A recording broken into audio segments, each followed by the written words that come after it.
Hey guys, if you can think about how you found this podcast, maybe it's on Instagram or TikTok, maybe someone shared it with you. I don't run ads for the show or have sponsorships, so the only way this grows is through word of mouth. If this was valuable for you in any way, my only ask is if you could share this with someone who you think would help their investing journey or business. Thanks a lot, and let's get to the episode.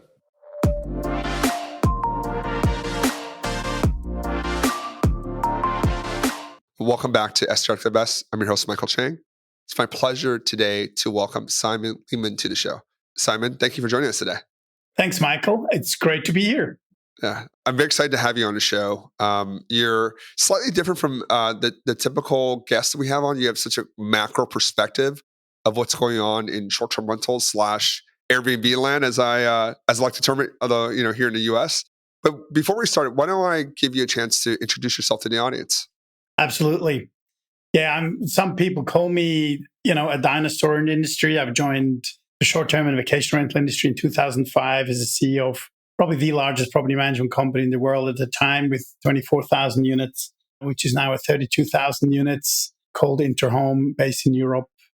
And I've been in the vacation rental industry ever since for the last 20 years. I had many different board roles, was also on the board of HomeAway, which is now called Verbo, was sold to Expedia. And in 2018, I decided to sort of put my network and my corporate background to work as building a consultancy firm within the vacation rental industry. So AJL is a go-to partner for any stakeholder within the short-term and vacation rental industry on a global basis. We're a team of 10 people based out of Zurich, Switzerland, but we have people scattered all across, also experts we're working with across the world. And we have customers in the US, in Europe, Australia, Latin America as well. That's perfect. And I've seen a lot about AJL within my network, and how you and I got connected. I saw a post that you did on LinkedIn where you advised, I believe, an investor on acquiring a prop tech company. And I come from a M&A background as well, so I pay very close attention to kind of who's buying what and who's investing in what companies. And AJL comes across a lot. So I'm very excited to hear your view of the landscape of, especially given your experience in short-term rentals. We've obviously seen a big sea change in the industry, right? There's kind of pre-COVID, it was, I want to say niche, but at least for newer investors, it was not as well known. And now at post-COVID, the big increase in travel and in this specific type of travel, vacation rentals, people wanting to travel in groups. And then now, I think 2-3 years past the big COVID bump in travel, we're kind of heading back to more normalized times. So I'd love to kind of just zoom out and, you have 20 years of experience. Like, how have you seen it kind of evolve in the last few years now? And I'd like to start kind of a little bit pre-COVID and then COVID and then like where we are today in 2024. Absolutely. Yeah, it's a big question in general. Let me start with the following. When we look at the STR short-term rental industry, as consultants and advisors, we sort of look at the industry in three different buckets. We look at distribution. So where do I get my demand? How do I operate? That's the short-term rental and the property management behind it. And then what kind of technology do you use to basically run my business? Because technology has also been a nightmare within this travel vertical. It's been fragmented like hell and very hard for operators to navigate in. We're actually running the landscape of short-term rental by AGL, which is a graph that we can share with a link, that you see the fragmentation of 22 subcategories within technology, with 420 companies that are providing services to the STR industry. So what has happened over time? I think pre-COVID, we saw group growth rates. We still were trying very hard to educate the consumer about STR. What is vacation rental all about? There has been studies out there, especially in North America, where when I started in 2005 in the space, there was like 5% of travelers have used an STR.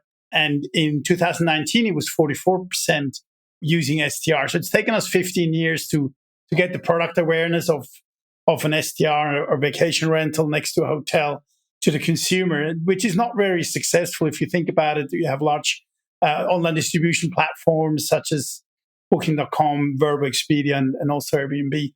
And then, so everybody was sort of trying still hard, getting customers and getting people across the value proposition and not just guests, but also owners understanding, what's the value proposition of a property manager who doesn't own the assets, actually gets third-party assets to manage, and then dealing with technology. How can I improve guest experience? It was all about guest experience and customer engagement and everything else.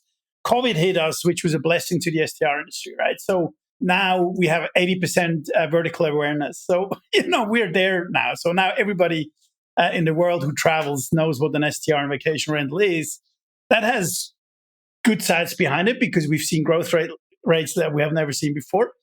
But at the same time, we've also attracted a lot of customers who used to use hotels and now they're using STR. And if they're disappointed and the product is not consistent and the experience is not consistent, then we're being hammered by it because we have no brand. So let me and this is the biggest challenge we have when you compare that with the hotel industry, especially in the US where you have large hotel brands. Nobody says, I had a bad experience in a Marriott, meaning a hotel, right? It's associated with the brand. And it's not about, I had a bad experience in a hotel. In our industry now, it's the bad experience with the channel. And that's not good because then everybody suffers from it. And that's something we need to think about because so far nobody has been able to build a meaningful consumer-facing brand in this industry because we're dealing with fragmentation. We can definitely go deeper on that as well. Yeah, you hit on some great points. There's some great market statistics, and a couple I want to hit on. One, the fragmentation, which I'm very interested in. There is, here in the U.S., there's some very large property managers, and some have candidly fallen on hard times. I do want to hit on that a Yep. little bit. I think second is I've seen different stats on this, but I think you framed it very nicely. 2005, 5%, 2019, 44%. So it's taken 15 years to get 40% market penetration. And in the span of 4 or 5 years, you've taken 15 years and dumped that all into 5 years of growth. And, I think that's a big part of why a lot of people are interested now as an investment opportunity, both from real estate perspective and a technology perspective. You have this tremendous amount of growth in a very, very short amount of time.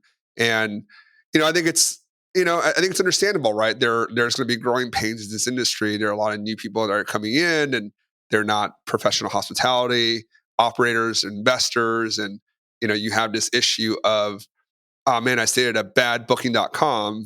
Maybe not said as much here in the US, but definitely you get like, man, I stayed in a terrible Airbnb. Like, I'm never going to do an Airbnb again. And then us as the professionals in the space, like, wait a minute, like, don't throw out the baby with the bathwater, right? Like, you might have had a bad experience at this host, but, we operate differently. And I think that's a conversation that needs to be had and, education that needs to be had. But I do like, I want to, that was a big question I did ask you. So I'm going to pick them apart one by one. First, this 40% growth in market penetration in COVID. Like, how did that impact, like, as you kind of see it from your seat from a consulting side, like, how has that impacted the big technology providers? And let's start with the big OTAs like Booking, Expedia, Airbnb. Like, how do you think they've managed this growth? Yeah, I think they managed the growth exceptionally well because they were already ready. I mean, we integrated with our property management company at the time with 24,000 units. We were the first property management company at scale that integrated with Booking in 2007. So they loved the vertical right from the beginning already, right? So they were able to, they had even villas.com and then they migrated everything into Booking onto one platform. They were the first ones who built a good algorithm mixing hotels with STRs on the search results. So I think they were more than ready to capitalize on that and just push on the Google marketing button very strong and capture this market opportunity. I mean, Airbnb was just riding this wave without having to spend that much money on Google because it sort of became the acronym of our industry. And this was more for the long tail of owners, smaller property managers, 1, 2, 3, 4, 5 units.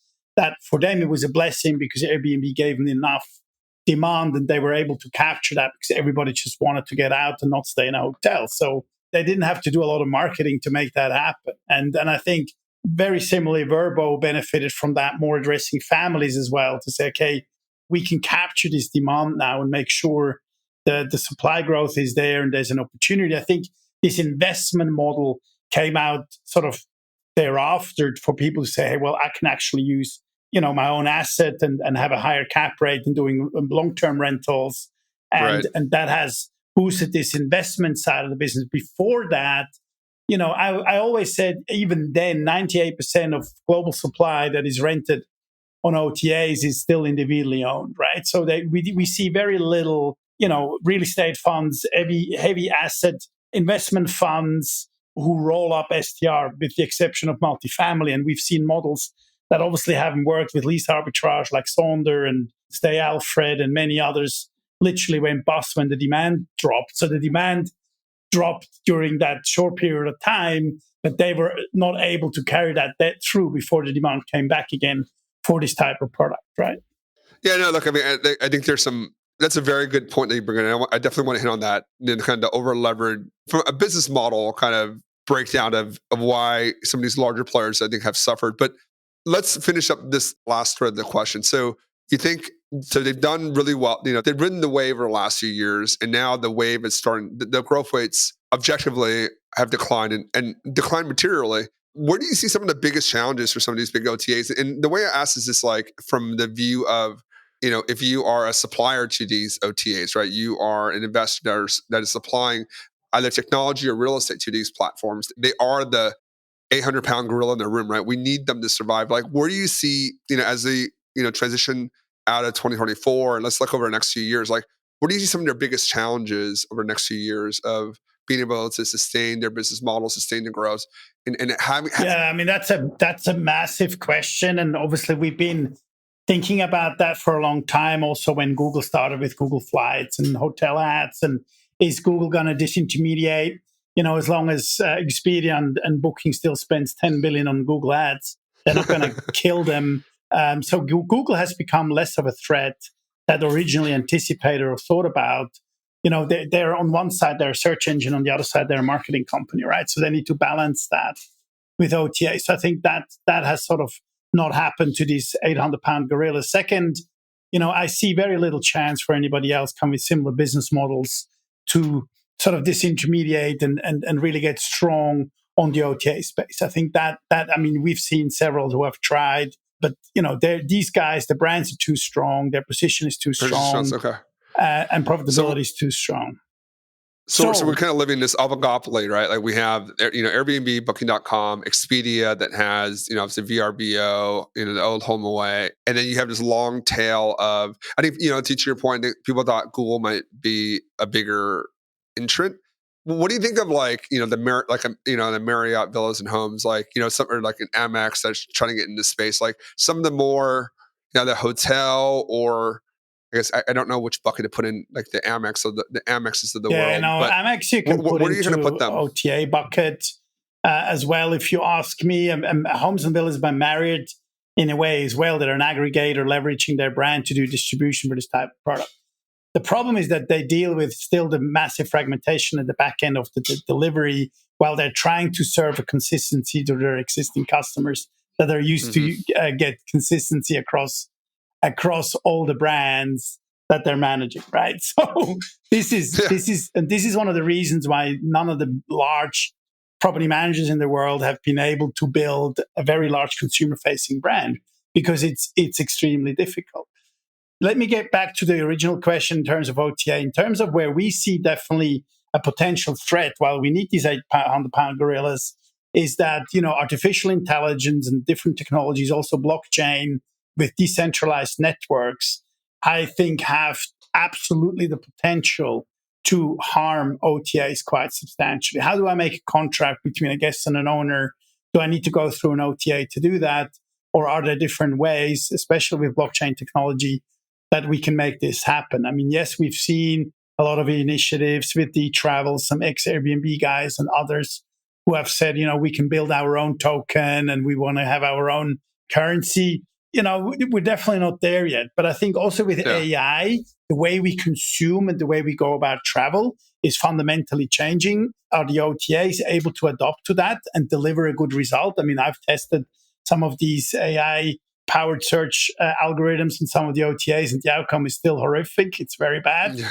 But when we see the compounding rate of AI, that's going to be mastered very soon. I think that's where we see some big changes.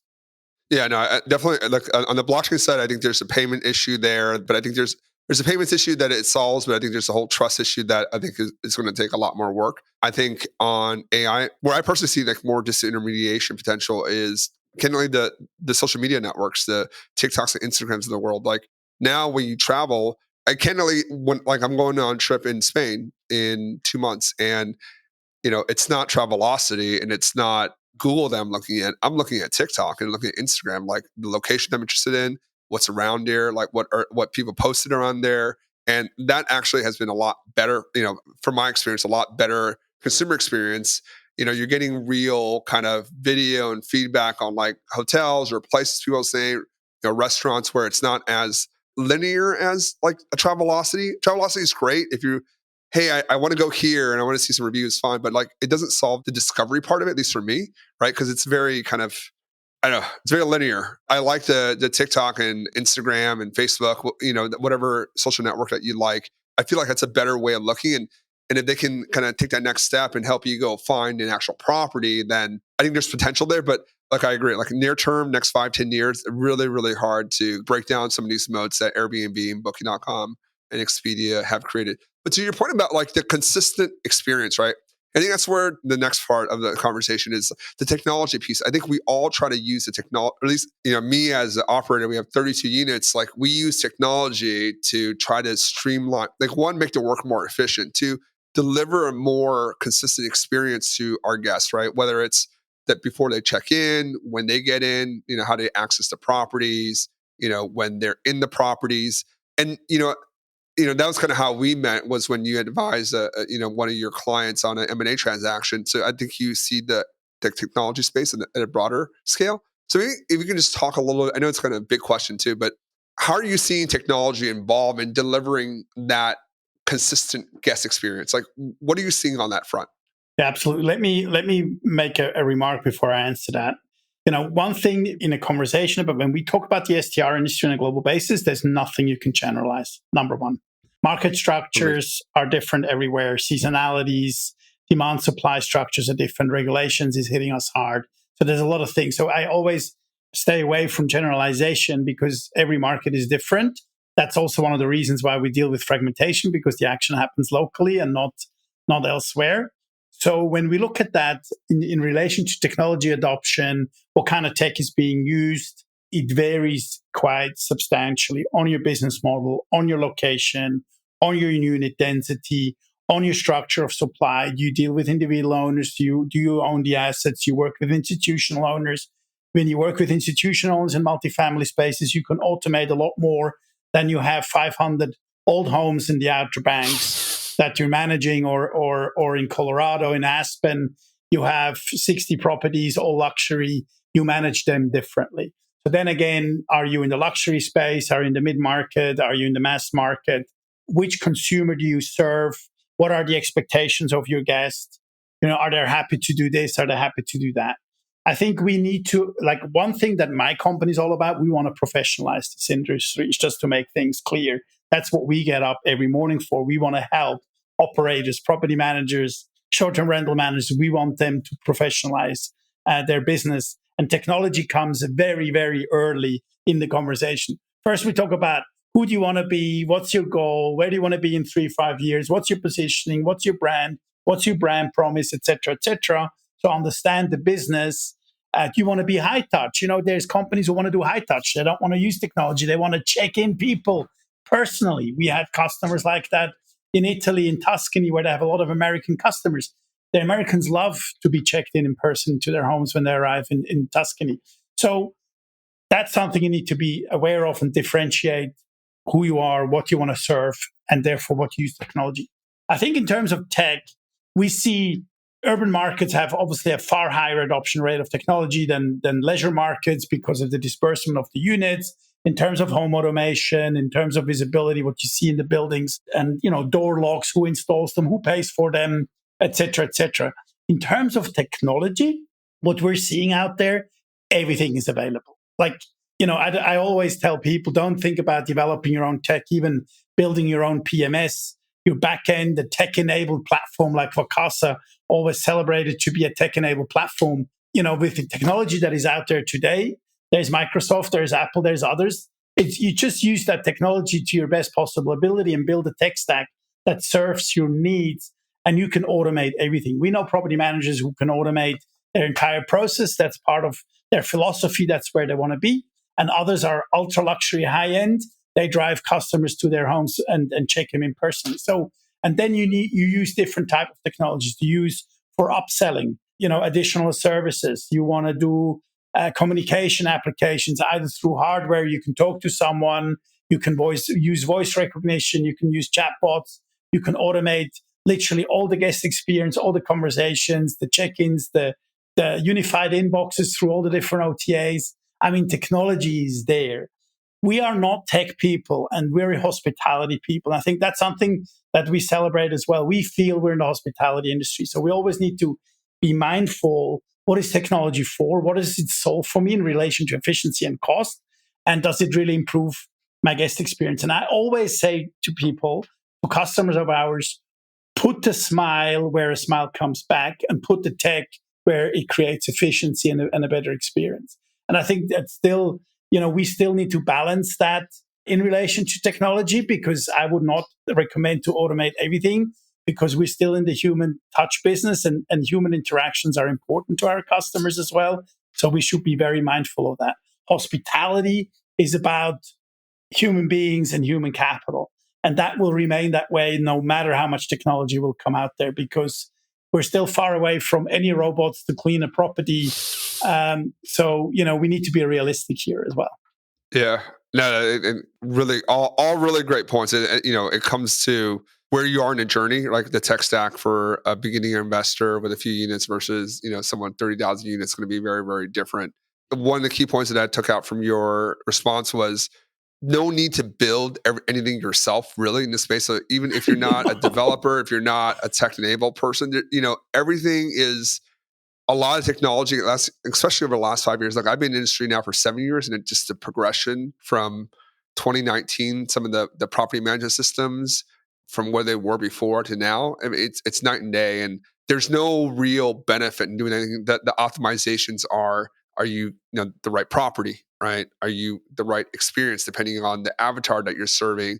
Like, where do you and I think that's a very important point. Like, where do you humanize? Like, where do you get the smile back versus where you can just deliver? And I think more for at least the guests that we serve, like, they want to be pushed information. But the person in Philadelphia that's coming for 3 days for a conference is very different from the family that's checking for 2 weeks in a high-end villa in Tuscany. So I think that's important for, if you're listening, to understand, it's like, who are you serving? And then, that technology and the process to match that guest experience. But the technology definitely is there. And it kind of leads to, kind of the scale question I wanted to talk about before. These large providers, before, I think you mentioned State Alfred, you mentioned Sonder, you mentioned, there's, Vacasa is a large property manager, publicly traded here in the US, having some real issues they've disclosed publicly. There are a lot of other privately held property management companies, whether they own or manage, that are also having issues that aren't public. And obviously, we won't talk names. But at least from my seat here, I think a lot of those companies said they were tech enabled and, would build their own systems. And I think a lot of them got in trouble because it's hard to be a tech company and a hospitality company together, especially when things are moving so quickly. So maybe on that front there, can you talk a little bit about, I have a thesis on, like, diseconomies of scale.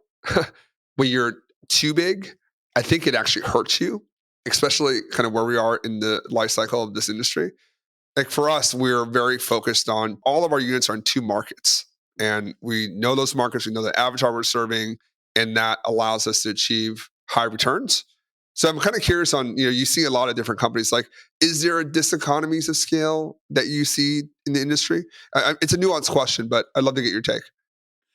Yeah, absolutely. I don't think we have enough time on your podcast to really get to the bottom of that question. I can say that I've been thinking about this question for the last 20 years. From the moment I started in this industry in 2005, I was thinking about economies of scale and how can you scale businesses, who is out there and who has been able to manage that successfully. And is there a glass ceiling? Is there a threshold where it's just done? And I think you've raised some interesting points in terms of scale and size and where it potentially stops. And I think there's a lot of reasons where it is today. Let me give you one example. First of all, there is 4 or 5 very large property management companies in Europe. They've been around for 60 years plus.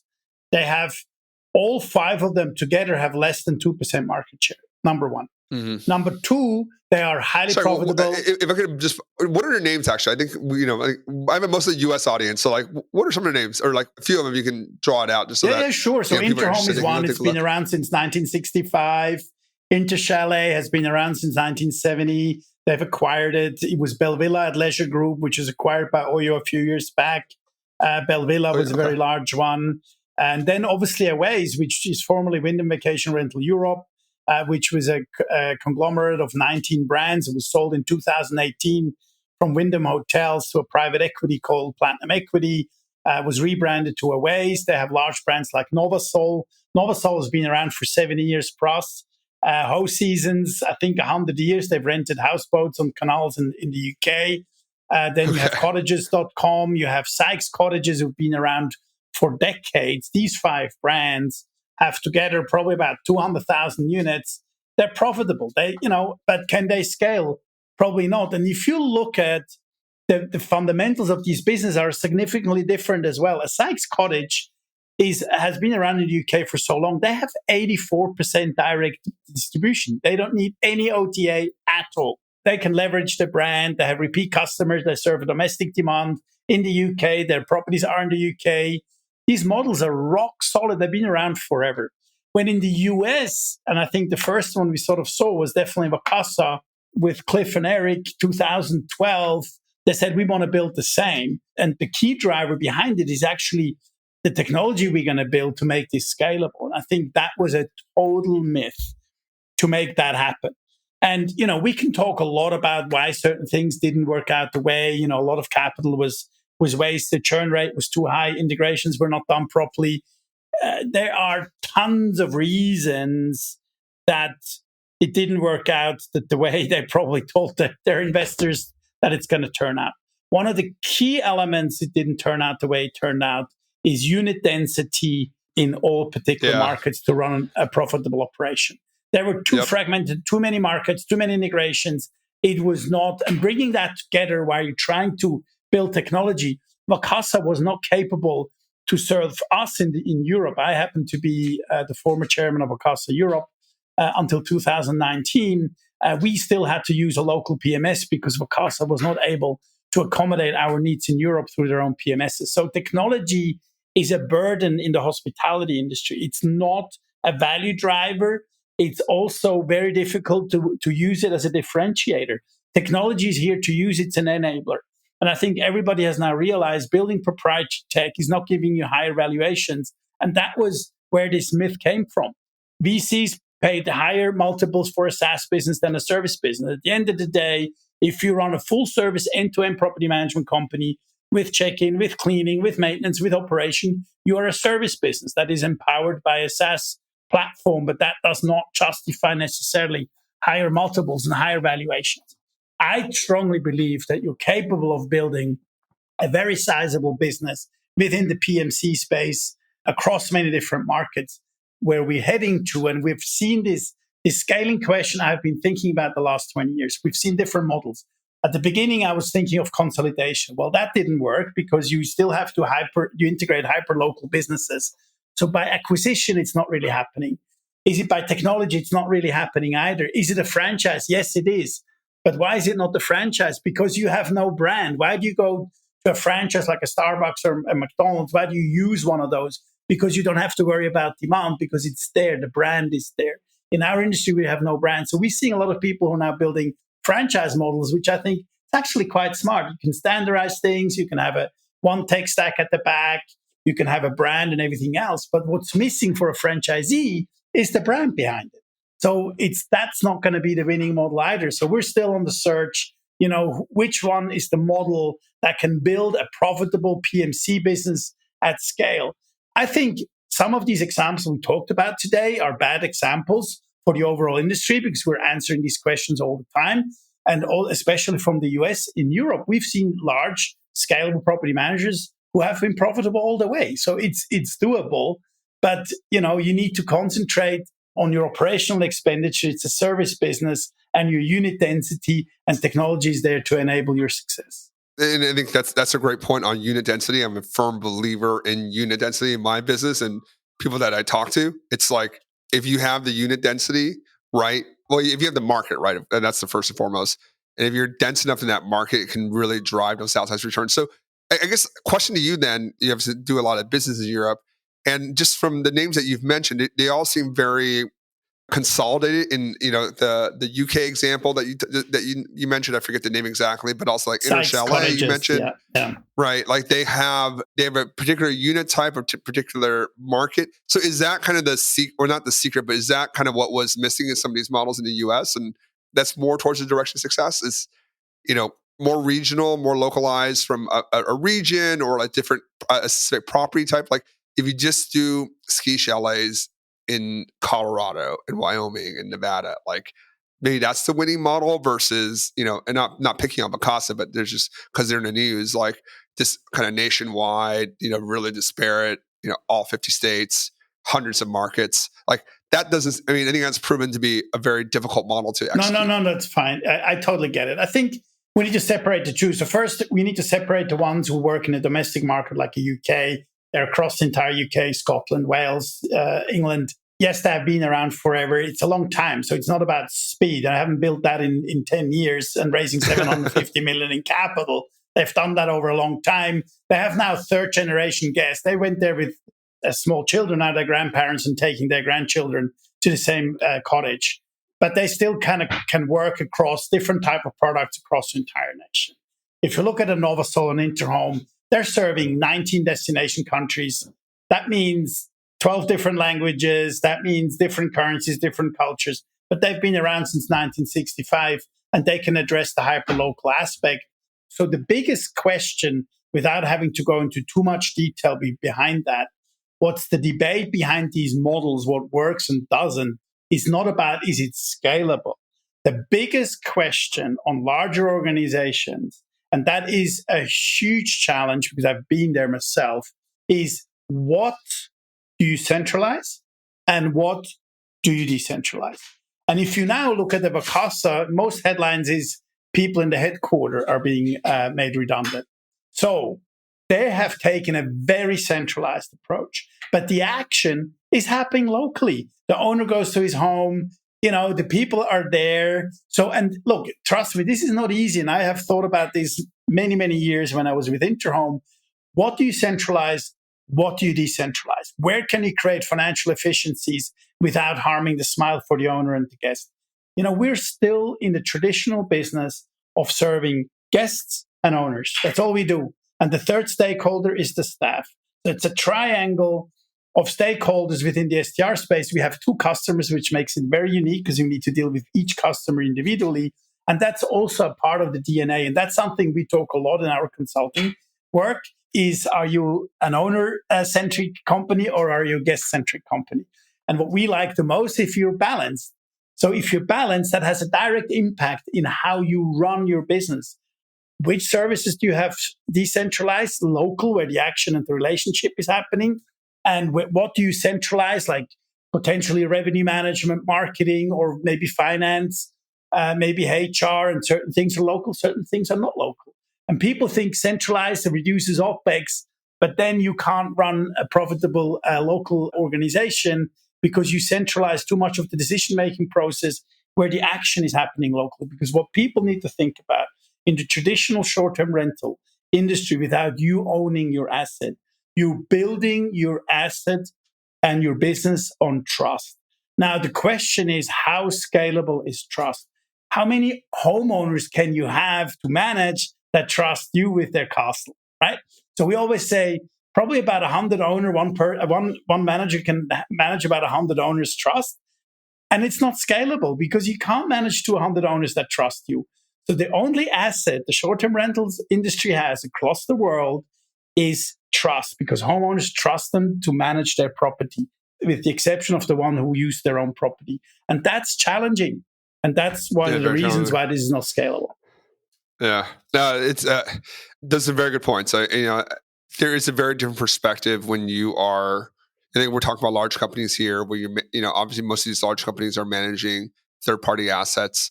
for us personally, these are assets that we own and operate, and it's a very different prism of where you look at the world when it's you own the underlying asset, you own the real estate. You don't want something bad happening to your property, and you really have to think about it which is why like the Vacasa model always kind of it was intriguing, and it's always very intriguing to like get someone to deal with all the headaches for you. Okay, they get 20% of my revenue, but I don't have to think about it, and they just kind of like do it. But this is an interesting point. Let me pick this up quickly. When you look at the high level market structure, how many units that are out there? It's about 10 million across the world that we're tracking on data companies. And that's interesting over time, because when you ask me what happens, pre-COVID, post-COVID, when we talked about consumer awareness and whatever, what hasn't changed is the overall market structure, which means roughly 50% of supply is individually managed on Hmm. platforms like Airbnb and the like.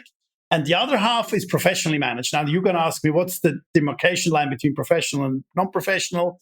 We always say it's about 10 to 20. You can manage your day job up to 20. When you have more than 20, you need to give up your day job as a rough. So we say a professional manager is probably, as of 20 units, he needs to become pretty switched on to run a smooth business. So, and this is interesting, that hasn't shifted substantially. We think as STR and professional property managers are becoming better and scalable and automated, whatever, more of homeowners will pass their units onto professional managed larger companies, but that it's always been around 50-50, depending on I think markets. so. Once again, Okay. you can't generalize it. Is it leisure? Is it Yeah. urban?